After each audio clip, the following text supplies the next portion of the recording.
Good evening. Welcome to Tips and Techniques for Actors, Authors, and Storytellers. I'm your host, Matthew Arkin, and as you know, if you're here, my guest tonight is going to be actor and headshot photographer Daniel Reichert, a good friend of mine.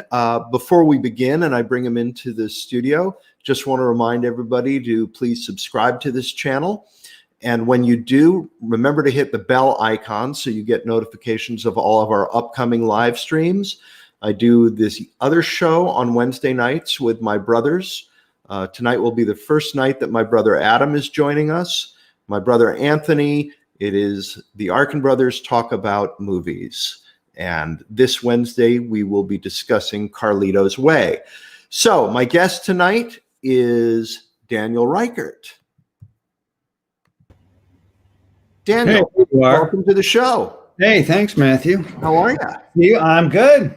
I also want to remind our audience that this is live, so you can ask questions and make comments, and we will be happy to address them and respond to them in real time.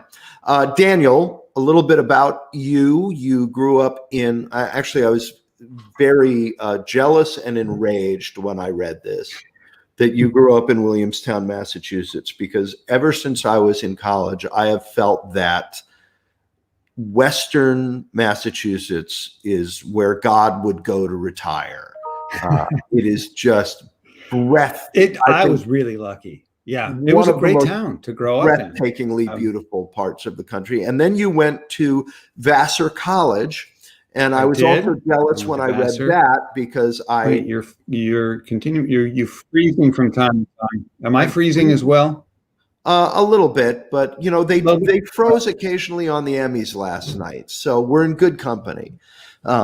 You went to Vassar College, and I was jealous when I read that. I was lucky enough to date two different Vassar women, not at the same time, at different times, and so that, you know, increases my admiration for you. And then you went to American Conservatory Theater. So you're actually a trained actor rather than a hack like me who just, you know, sort of fell into it. And you've been an actor your entire adult life, working in theater, film, and television. And you've been a professional headshot photographer for 12 years and have taken headshots for such notable greats as myself. Yes. And several other people. So welcome to the show. Thank you for joining me tonight. Thanks for having me. No, really, thanks for the invite, and it's great to see you. And what a strange time we're in right now. This is great though to have at least a little bit of connection. To get a chance to hang out with some friends for a while. Okay, where are you? You've got an awesome CD collection, and what's on your shirt? None of that is mine. This is my mother belongs to a choir, and they have figured out a way to start having their choir rehearsals, which happen to be on Monday night when I do this show. So I can't do the show from home. And I have a close friend who has a house that's on the market and it's empty all the time. So I can come here and safely record in his house. And since he's been kind enough to let me use his house as my studio, I said I'm wearing his t-shirt. He didn't ask me to do this, but I said I was going to do it. I'm going to wear his t-shirt. We went to law school together. We've been buddies since law school. He's one of the best and brightest fellows I know, and he's running for judge in the 9th District up here in Westchester County for Supreme Court judge. So he's got my vote, I'll tell you that much. Actually, he doesn't have my vote because I'm just here for a little while from California and I can't vote in New York. But if I was allowed to vote in New York, I'd be voting for Robert Androvic. So that was pretty shameless, wasn't it? I liked it. I thought it was good. I thought it was smooth. Well, let's talk about you.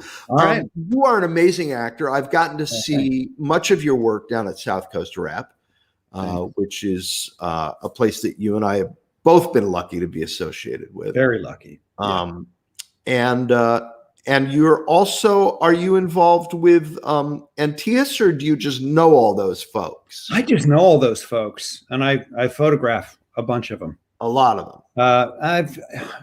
Have you worked at A Noise Within out in Pasadena? I I've have worked with them a not. few times back when they were in Glendale. But no, I don't know. I've not worked with Antaeus. Been at South Coast several times over the years. And it's a great place to work. And I met some great people, including you, Joanne. But I haven't been to Antaeus yet. Okay. I had one of the founders of A Noise Within on the show a couple of weeks ago. Jeff or Julia or Art or Art was my guest. Art Mankey. What a wonderful, wonderful fellow who we both worked with down at South Coast. So, how did you get what brought, before we get to the headshot stuff, what was it that made you want to be an actor?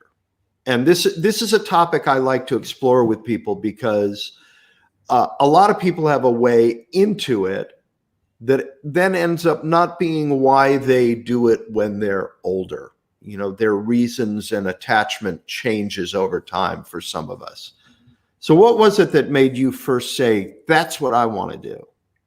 I missed the very first part because you froze. Are you talking about my getting into acting? Yeah. Because what I've noticed is for a lot of people, things change. Their connection to the reasons for doing it changes over time. It certainly has for me.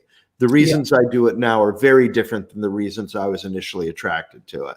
Yeah. Oh, I think for me too. I started back in high school when the High School Musical was the event of the year. And I think I liked the attention. I liked the drama of it. It was exciting. But I think, I was thinking about this recently, in fact, wondering, all right, why did I want to be an actor? And I think as I look back on it, forget all of the ideas about having your own TV show or making money or being famous. I think for me, and this is going to sound very lofty, I don't intend it to, but I think for me, honestly, I felt that I wanted to change the world. And I think growing up, listening to music, reading books, watching movies, going to theater, those experiences changed me and profoundly. And I thought, I want to change the world. And if I have to do it one theater, one audience at a time, that's what I'll do. It sounds I don't mean it to sound incredibly highfalutin or lofty, but I think honestly, that's why I wanted to be an artist. I believe still to this day in the power of art to change the world, not just acting, but writing, painting, whatever. I think, and it's not that I want to tell people as an actor what to think or even how to think. I want to show them, I hope, with a good play, how they feel. I think that is what binds us all together. And down at South Coast, when we perform for an audience in Orange County, I'm sure we have a lot of different political affiliations mingling in the same theater. But if everybody can be laughing at the same time or crying, I don't know. I feel we've done a good turn for the world. It's a small way of changing the world. Actually, I love what you're saying, and I don't think it sounds lofty. I think it sounds very real and grounded. Do you have? Somebody just made a very lovely comment saying you do that with your photography as well, Daniel, which is lovely, and we'll get to that and show some of your photographs. But I wanna know. Because I have a few, one in particular, because because my reasons for staying with acting and what it means to me now are you put it very well. My feelings are the same. Do you have a story or an incident, that anything that has happened to you, a response that somebody has had to a show, or something you've heard, where you felt like, yes, that we did it.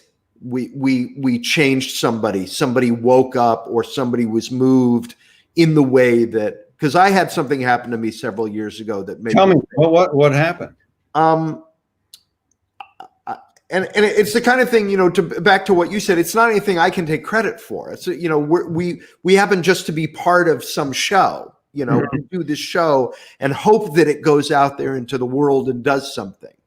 I was lucky enough years ago to be in a play called Dinner with Friends, which was about marriage and divorce and why we struggle through that and stay together. And I was in the original production in New York. And about 3 years after the show closed, I was standing on a subway platform in the city, going about my boring, meaningless day, wondering about my existence as we do. And somebody tugged my sleeve, and I turned, and there was a woman standing there, and she said, "Excuse me, I just had to say thank you to you because you saved my marriage." And I said, "What?" And she said, 4 years ago, she said, "I'm an actor and my husband's an actor. And 4 years ago, we were in real trouble. And I was getting a lot of work and he wasn't. And he was, working as a contractor and doing construction. And our marriage was circling the drain. And I wanted to go to therapy and he didn't. And some friends of ours had tickets to your show and they ended up not being able to use them. And we went and we watched the play. And when it was over, we walked out of the theater and he broke down in tears and said, "I've been an idiot. Let's go get some help." And that was 4 years ago, and we're doing fine now, and we have a baby. Oh, and I'm standing there on the subway platform, sobbing. Oh my God. This woman and me are hugging each other. Now, obviously, I didn't do that. I just went to work. I just went to work that night, right? But we get to be a part of something that we hope goes out into the world. And well, that's an extraordinary story, and no, I don't have, as far as I know, I've not saved anyone's marriage. But Daniel, come on. But I think you would agree with me that one of the great joys of live theater, and I think any theater actor knows this, is that you get that feedback in the moment. When you're changing the audience. That when you've got them. When they're listening. When they're, of course, when they laugh, when they cry. I think that we get that every night, and I think that's one of the true joys of live theater. I've never done a movie where I've had a role. I've never sat in the movie theater and watched a performance on film in some theater to see how it might affect an audience. But in the theater, you get that every night. And but no, I mean, having someone approach me on a subway platform, that's an extraordinary. It was one of those things that just keeps you going. I call it my "It's a Wonderful Life" moment, where an angel came down and said, "You're making a difference." And it was at a time in my life when I needed to hear that.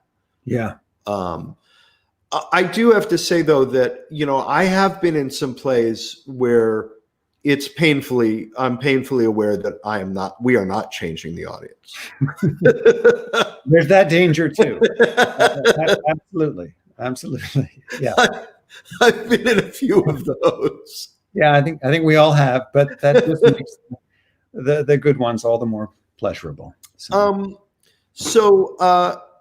let's talk a little bit about your photography. How did that become an interest for you?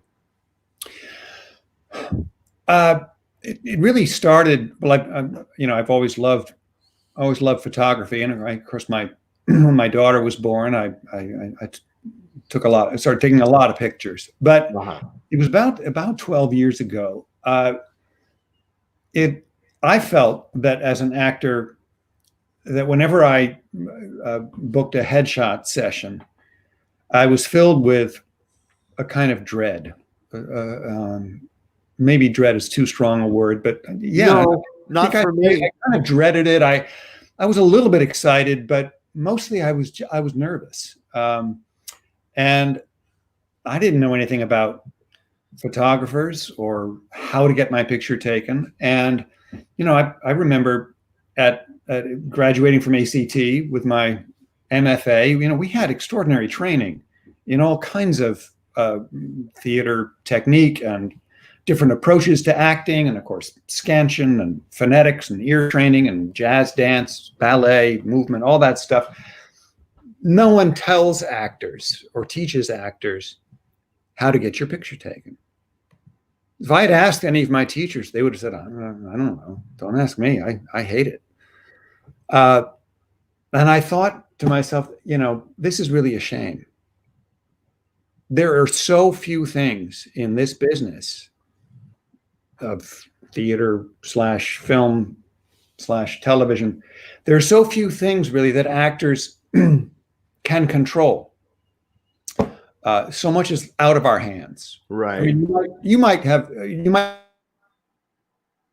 audition and it's like you knocked it out of the park. Oh, 98% of what you set out to do in the audition, you leave feeling, yes, I nailed it. That was fantastic. And they might get back to you and say, we loved him. We thought he was great. We're going to go a lot younger. Or actually now the role, it's going to be a woman.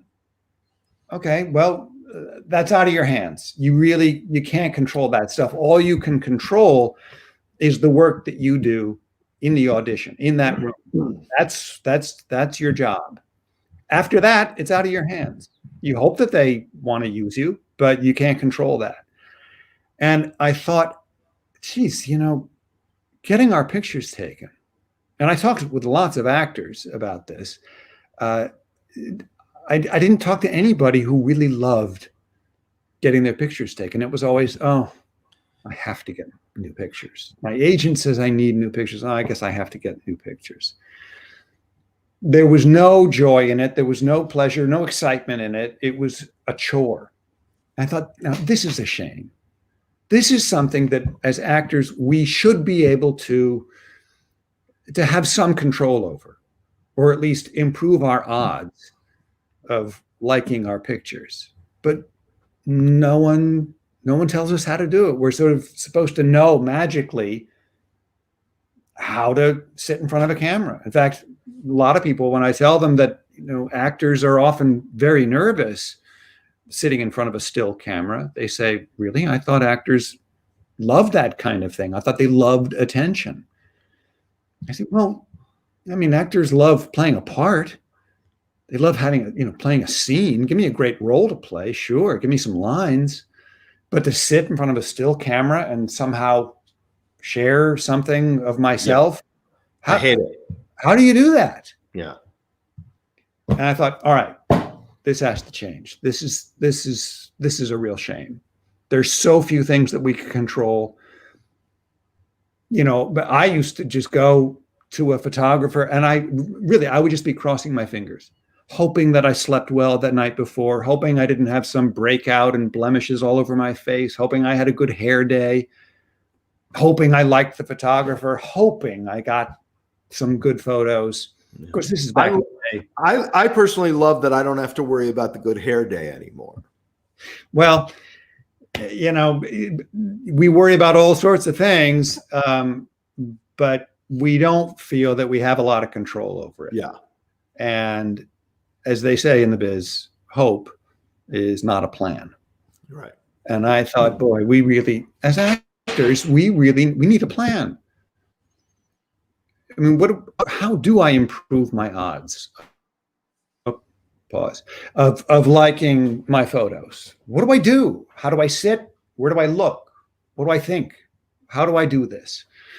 So about 12 years ago, I set out to, as an actor, really try to figure out a way to, in an actor-friendly way, approach headshots. How do we do it? And I've been working on that for a dozen years. I started back in 2012. Joanne Deneau at South Coast brought me in to do a seminar for the actors. And you in fact, you sat in on one a few years ago, where we do like a 3-hour class in how to get your picture taken.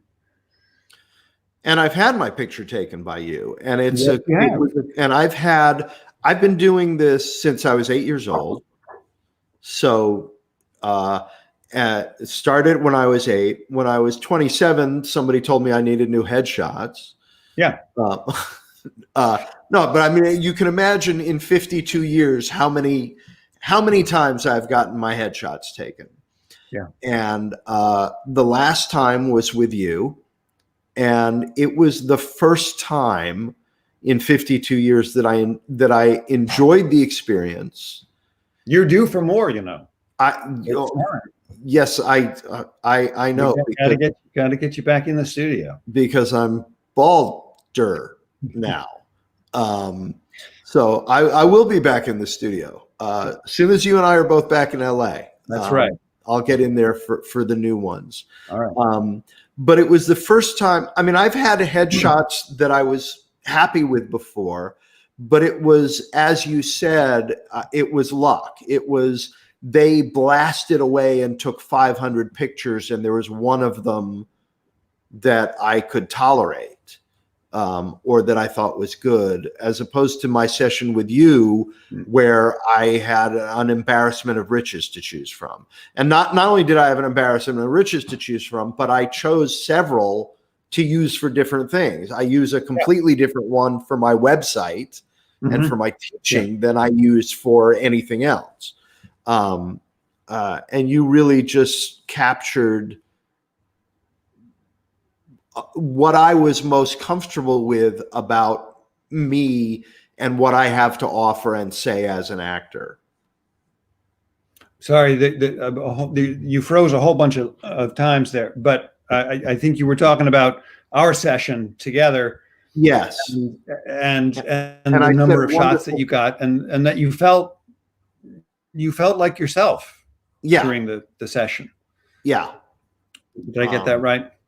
Yes, you did. And T. Miller has a question. How do you capture the essence of the individual, either a person or a still life subject? That's a terrific question. And I think what's important for all of us as actors when we do get our pictures taken, I think it's important for us to remember right off the bat, we're not going to get one photo that says everything about us.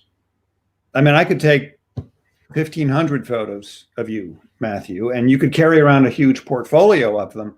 It still wouldn't capture everything about you. We're complex beings. One photo is not going to say everything. That's okay. We don't need a photo that says everything about us. We need a photo that when we look at it, I look at my photo and I say, yeah, I like what this says. It doesn't say everything about me, but what it says, it resonates with me as part of my authentic self. So if that is what T. Miller is talking about in terms of an essence, yeah, I think that that's what we're getting at. And how do we capture that? I think that's part of the process of what I hope is a really productive headshot session. But I think initially you've got to start out by saying, okay, I'm not going to get one photo that captures my complete essence. I just need a piece of myself. We have another question, actually from this fellow. Oh, all right. Said great pics of Matt. So he obviously went to your website and checked out your photo of me. And he wants to know, do you go into a session with an idea of how you want to shoot someone, or do you get a feel for the subject in person the day of the shoot? And I know that Bob does some photography himself too. So he's asking out of a genuine curiosity. Yeah. Well, I think both things happen. I mean, there are times when I know the subject before. Like I knew you before you came into my studio. I often know an actor before they get to my studio, but many times I meet them that day. And I think what my job is if I'm going to put someone, I've got to put someone at ease.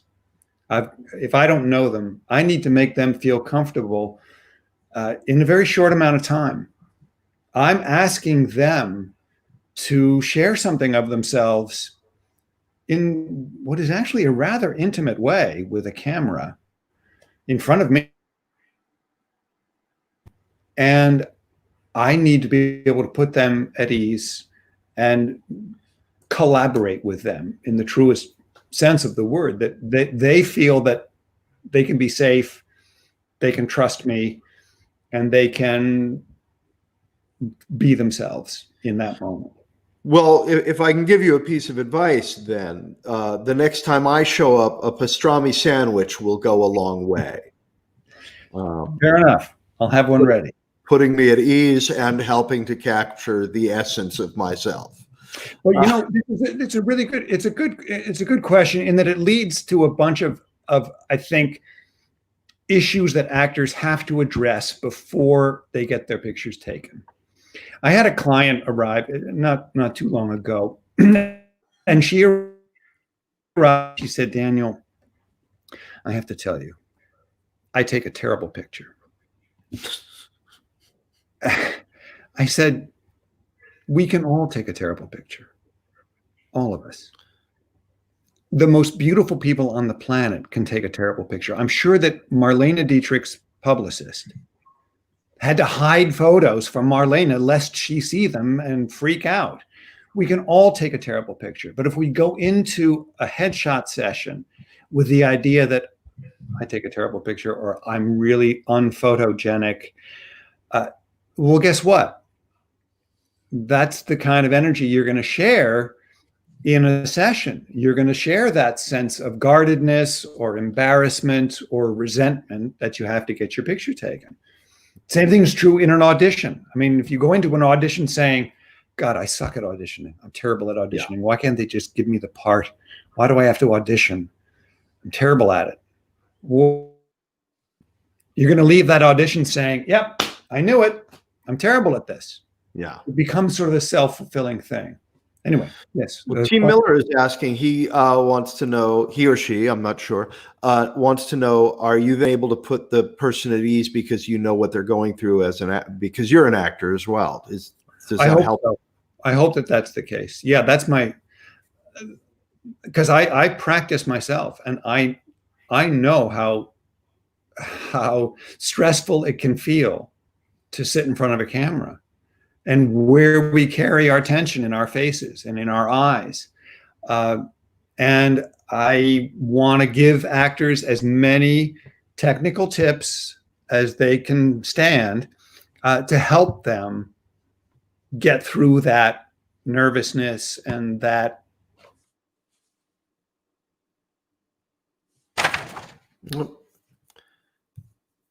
We froze up here.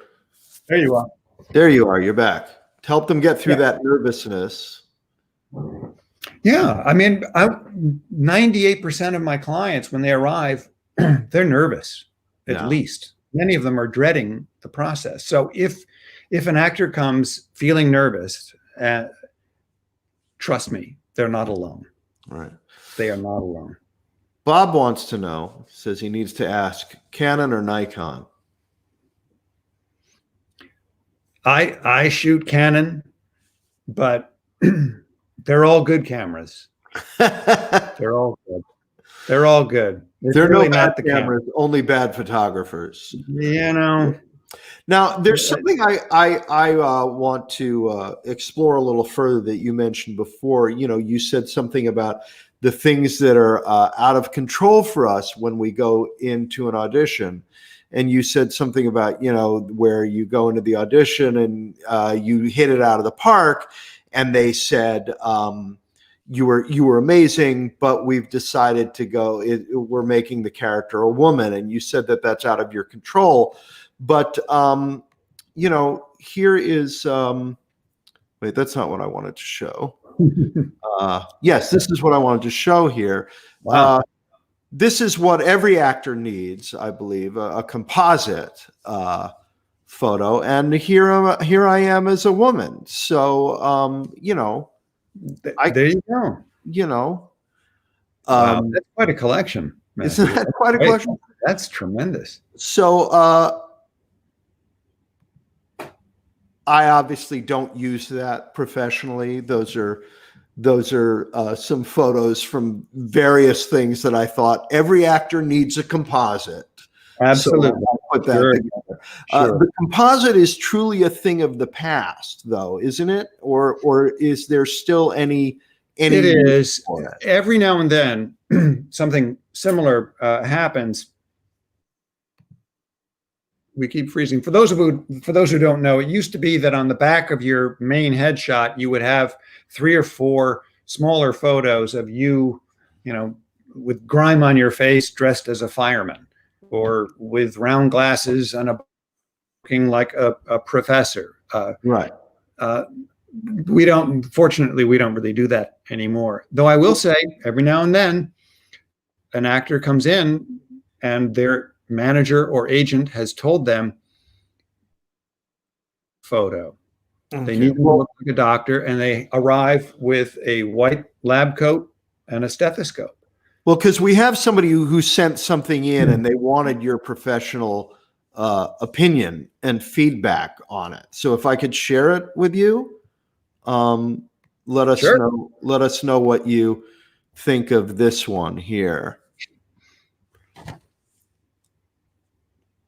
Is it showing up, or is it? I see a composite. Yeah, there we are. What do you think of that there? Well, I think we certainly get a good sense of the variety of parts that this actor can play. All right, I'm gonna. But I'm not convinced that that any of those are particularly good headshots. Okay, I'm not going to torture you further because what that actually is it looks familiar. A composite of this fellow, who is my older brother Adam, and what that composite was several years ago. He was doing an episode of the show The Closer. And he was playing a character who was supposed to be a very bad wannabe actor, and they did that.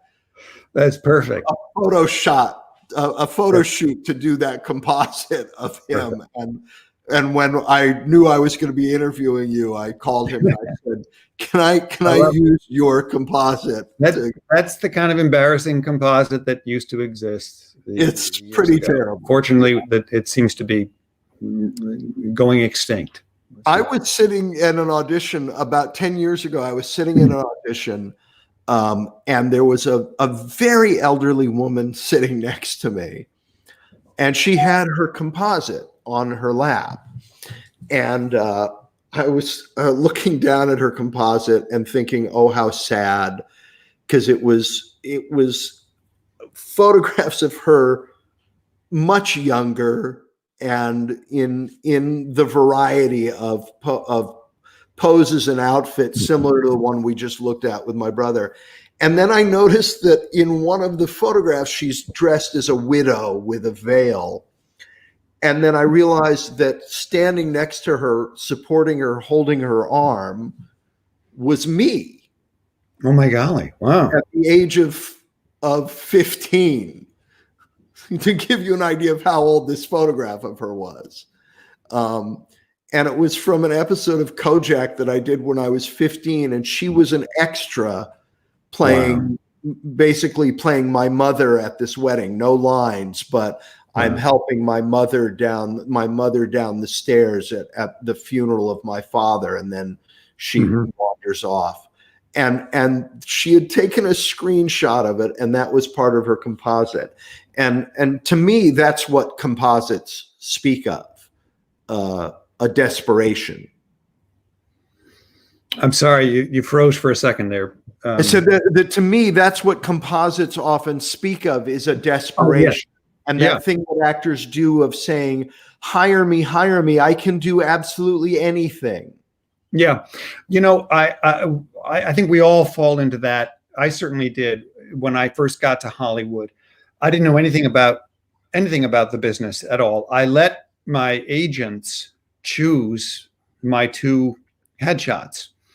And this is back in the day of black and white photos. And they chose 2 photos, and I have to say, they chose shots where I looked like a matinee idol. I looked like $1 million, which of course soothed my tender actor ego. It felt great. But I knew, this is pre-internet, you would hand the photo to a casting person. I knew when I was giving them that photo that I don't really look like that. I think there's an awful lot of pressure on actors to somehow look better in their headshot than they do in real life. And I think we got to get past that. Yeah. This is not easy. And I'm not a therapist. I can't help people, but I often have people come to me and they say, listen, Daniel, I really want to get new photos, but I want to lose 20 pounds. We can wait. We'll wait for you to lose the 20 pounds. But in the meantime, Hollywood moves on. Hollywood does not care. You're wasting time. You think there aren't roles for people who look like they might want to lose 20 pounds? There are thousands of those parts, film, commercials, television. There are more of those roles than anything else. So you're really wasting time if you can't embrace who you are right now. I'm not saying that's easy, but it's what our job is. We have to be able to do that. If you lose the 20 pounds, great. Celebrate, get new photos. Right. We have to have photos who capture who we are right now. Like, you know, I still feel in my heart like I'm 26. That's just how I feel. So when I look at photos of myself now, I see incontrovertible proof that I am not 26. I've not been 26 for a very long time. I mean, that's tough. That's hard. But that's life. If I can't accept that all right, I'm not 26 anymore. This is who I am right now. Then this incredibly tough business, I think, gets exponentially more difficult if we can't embrace who we are. Does that make sense? Absolutely. And that's why when I go to auditions now, I talk like this. Every time I walk into the room, I just talk like this. Because, you know, that's certainly what I look like at this point. No. Somebody named Judith Reichert. Oh. Who could that be? I'm closely related to Judith Reichert. I would imagine. Wants to know, what kind of technical tips do you give during a session? All right. Well, I will tell you. I don't want you to spill your gold here. People should. No. I'm happy to. These are not complicated things. These are 2 things that I think are essential for any time. If you're an actor or not an actor, if someone points a camera at you, if you can remember these 2 things, you are going to improve your odds of liking your photos. Doesn't mean you're going to like all of them. We're very tough critics on ourselves. We throw away a lot of photos. But if you can remember these 2 technical tips, it's going to help a lot. All right, so here's the first one. If you're, Matthew, you're taking my picture and you say, okay, Daniel, just relax, be yourself, whatever that means. So I said, and Judith Reichert might be very happy with this photo because I'm smiling a little bit. But the difference between this and this, I don't know if it shows up on video, but the difference, just by bringing my energy toward the camera, just lean in toward the camera, especially when the session starts, that little lean forward. Of course, this goes against our impulse. If someone points a big camera at us, what is our first impulse? Back away. Sorry. Sorry, you have to take we make ourselves small. We really need to do the opposite. We need to bring that energy forward, not in a combative way, but just as you're doing right now, Matthew. It's just that little, it's body language. We're chatting across a table. You're telling me a story and I'm leaning back, leaning away. You're like, oh yeah, that's fascinating. Yeah. You can tell just by my body language, I'm not quite as engaged as if I'm coming forward, as if to say, yeah, tell me more. Right. Just remember to lean in toward the camera. It's going to feel counterintuitive at first, but I'm not doing anything different up here. Just taking the energy that's back here, bring it forward. Well, I'm going to steal it for the show. There we go. Now you're back. I'm going to steal it for the show. That's technical. That's one technical tip. And if you can remember that, that's going to help a lot. I mean, we do it all day long. Just we have to remember to do it with a camera. Right. Thing that I would recommend that people do is not stare at the camera for too long. In conversation, if I'm talking with you, Matthew, and I'm telling you a story about how long I've lived in Los Angeles or how long I've lived downtown or whatever, if I never stop staring at you, I never let go of your eyes, I'm going to start to feel a little bit crazy. And you're going to start to think, this guy is very intense. We don't do this in life, right? So don't do it with the camera. We look away, we look up, think of the word we want to use. I check back in with you to see, are you still with me? Right. Treat the camera the same way. Because when we stare into the camera straight ahead, it doesn't feel natural. That's not how we relate in real life. So what do we do as actors in those moments? Because we're uncomfortable, we check out. We zone out. And then we're not uncomfortable anymore, but we're not really there. So don't stare at the camera for too long. If you start to feel that sense of, I'm posing, time out. Take your time. Look away.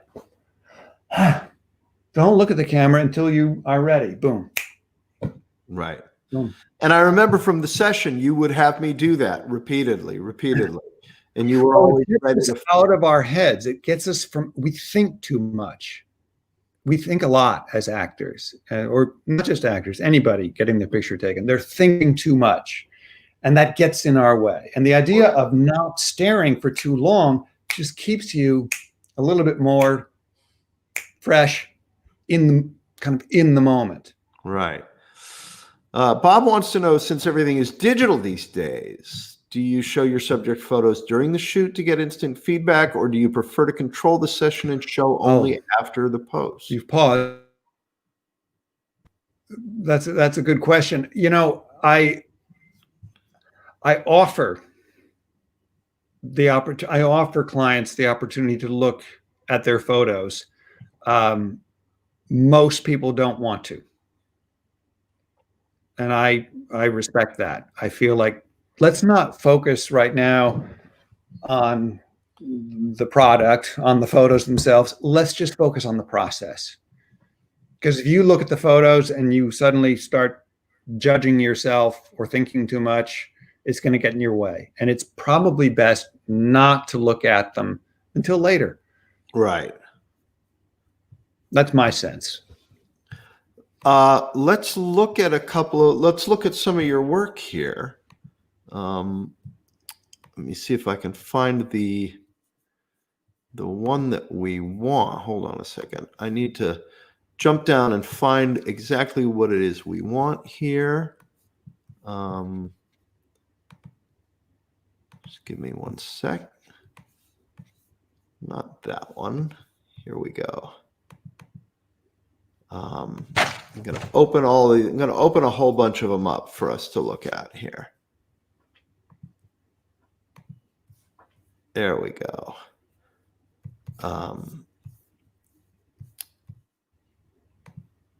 So sorry that this took so long. I'd closed what we needed to look at. All right. There we go. There we go. There we go. Oh, well, this fellow, this is a terrific actor named Alan Mandel, who I think he was 90 when I took this photo. He was not expecting to get his photo taken. It was not a headshot per se. It's just a portrait. But he's a magnificent actor. And I had just seen him in a production of Endgame out in Culver City. What's the theater out there? That terrific theater.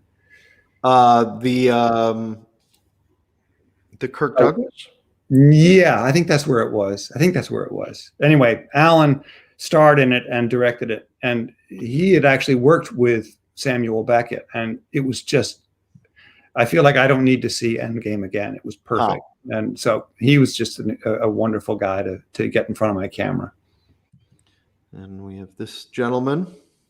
Oh, this is another gentleman named Alan. Apparently, I only photograph men named Alan. Just another terrific actor. Yeah. These are just some examples of the different kinds of looks that we can have in headshots. This is obviously in black and white. There isn't much call for black and white headshots these days, but sometimes it's fun to see them. And because we're shooting digital, we can make them black and white if we feel like it. This is a terrific actor named Barry Primus, who's been around quite a while. I remember him. I think I first noticed him in a movie called Absence of Malice. Mm-hmm. Paul Newman and Sally Field. He's terrific. I notice in your work, and even in this one here, a tremendous presence and connection, which is what you were talking about and what I feel is absent in so many of the headshots. Certainly in so many of my early ones, I felt like I was trying not to be there. Mm-hmm. And all of these people seem really present. That's the goal. I think that really is the goal. I mean, our look is our look. What I think attracts us to people is what we look at them and we feel like they're very comfortable in their skin. They're very present. They're confident. They're warm. They're approachable. I mean, look at her eyes here. This is an actress named Camille. I mean, her eyes are, she's so present here. And a former student of mine. She's a wonderful actress. Terrific actress. And she's just right there in the photo. I mean, she's very much herself. Same here. This wonderful actress named Courtney Rackley. Oh, I know Courtney. She's great. So these are just, oh, there's Craig. Craig, terrific actor. Yeah. Another student. Yeah. He's actually in the title sequence for this show. Oh. This was not an actress. I had just met this young woman. She was a friend of a friend who she accompanied him to a photo session. And I said, why don't you sit down and let's get a picture of you? And lo and behold, there she is. There's another student of yours. Gabby. Fantastic. Yeah, that's a terrific shot of her. That really captures her. Ideally, we capture something in the eyes that we recognize as a very compelling, attractive quality, either a sense of mischief, a sense of mystery, here, this wonderful actress, Jane, it just is, it's just, she's so, just so much herself. I love this shot because she's just so filled with delight and very much at ease. And she was very.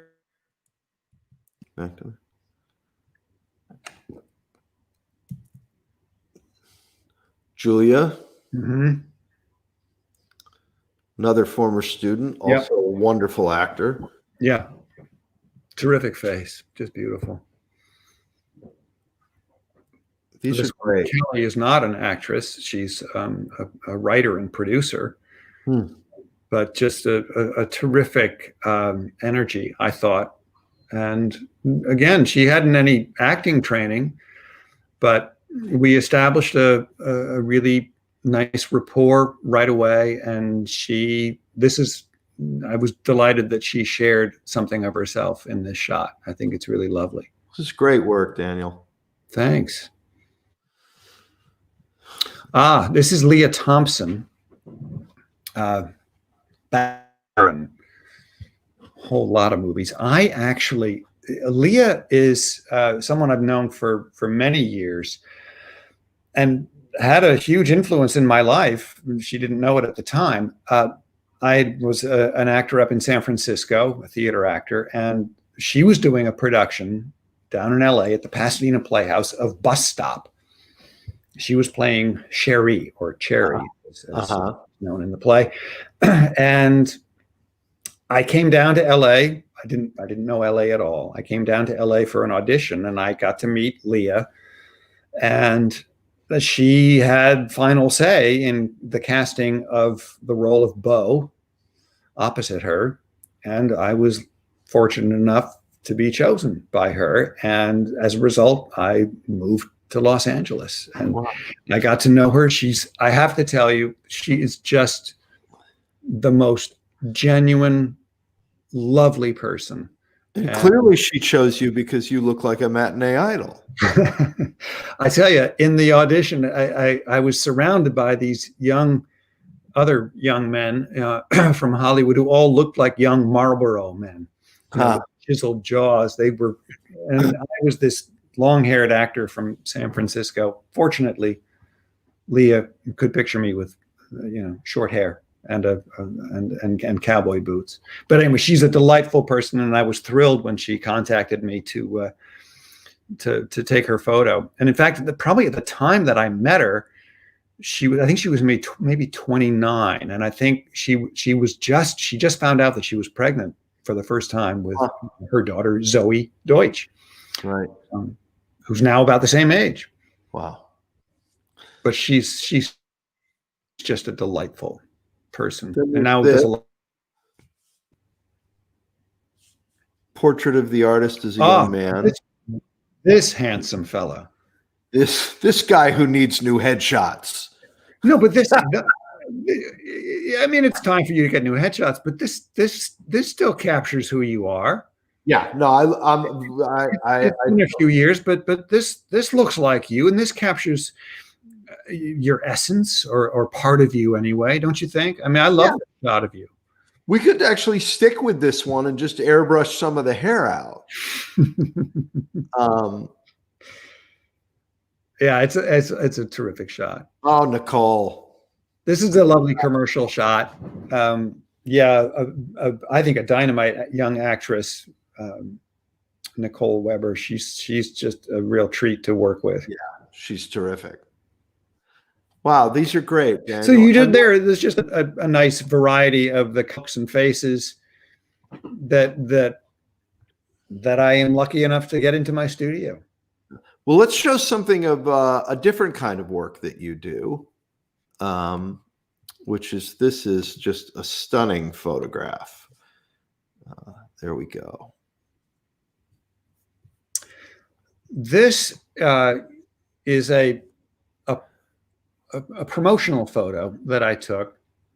There's a wonderful, you mentioned Art Mankey, one of the founders of A Noise Within Theater, now in Pasadena. They approached me. They knew me as an actor, and I then photographed a number of the actors in their company.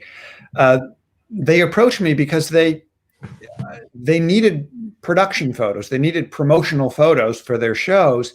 But by the time a show was costumed and lit and staged, the production people, it was too late to get them in the newspaper to promote the show, a month or two in advance. So what they said to me was, can we do some promo shots well in advance of the production? And so this shot is from a show they did, a production of Romeo and Juliet. And these two young actors arrived at my studio. They had just met earlier that day. Wow. Jeez. Rehearsals had not started. There were no costumes. There was no set. They're just there in my studio. And I did speak in advance with the costume designer, a wonderful, wonderful, talented woman named Angela Kalin. I said, Angela, what is the feeling of this show? How is this? And is it like a Zeffirelli, very romantic? She said, no, nothing Zeffirelli-like, nothing lush and romantic and Italian in that way. It's going to be very urban and very gritty. I said, oh, okay.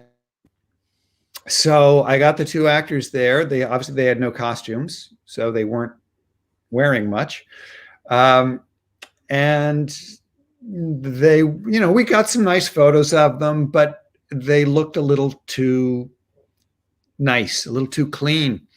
And I said, can we, and she in particular looked just too put together. I wanted a sense of that grit, the emotional spit of the production. And I said, can we make it look as though she's been crying? And they said, oh, sure.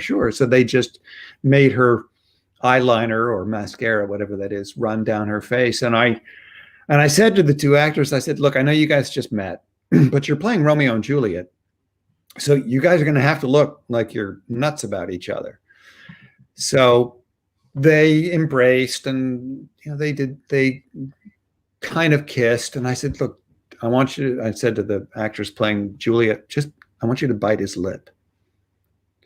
And she said, okay. And he said, fine. So she bit his lip, and lo and behold, we captured this moment, which to me, I thought and considering that there's no set, there's no costumes, and two actors who just met, to me, this sums up a lot about the play. This doesn't tell the whole story of Romeo and Juliet, but there is passion, there is grief, tragedy, there's grit, there's romance, and there's a raw feeling to it. And I was thrilled with this shot. That's a spectacular picture. We have a question about your Chaz Palminteri photograph. The Chaz Palminteri shot. Chaz I was hired to do some production photos for a play in Hollywood called Unorganized Crime, which I think has now been made into a pilot. But it was it starred Chaz Palminteri, and they needed some promo shots or perhaps a poster shot, and they just brought me in. And Chaz, I will tell you, was not in a particularly good mood, not very easy to work with, and he stood still for about 30 seconds, and then he had to move on. But no, he chose his wardrobe for that. Yeah. Well, listen, we've eaten up our hour. This has been spectacular. A wealth of information. Well, in terms of tips and techniques, I've really only shared two technical things. But if you can remember those two things, keep the energy coming forward and don't stare at the camera. From then on, there are lots of other little things we can work on. But if you can remember those two things, it's going to help a lot. www.danielreichert.com. Yeah, And you'll see all sorts of photos. You're of still pictures. shooting during the pandemic, right? Started up several weeks ago, being extremely cautious. Of course, I'm at least 10 feet from the subject when I'm photographing them, and everything is, wiped down and sanitized, and very well ventilated, and we can shoot outdoors. So Right. I feel quite confident that it's safe. I understand that people are still apprehensive. I don't blame them, but yeah, we can shoot now, and I think quite safe. Well, and auditions are starting to gear up a little bit. I'm still teaching my on-camera and self-taping classes because that's just becoming more and more and more. That's going to be more important than ever. Yeah, because even when we're back, that was already starting to take over before the pandemic hit, and it's only going to get more and more prevalent. Yeah, absolutely. But well, I'm first off delighted to see you and to reconnect, and I'm delighted to be part of this. This is really fun, and it was exciting for me. So it's been great to have you. I'm grateful to have been invited. Stick around after the sign off, because after we close off, you and I can still chat here and wrap up a little bit. But I want to thank everybody for joining us.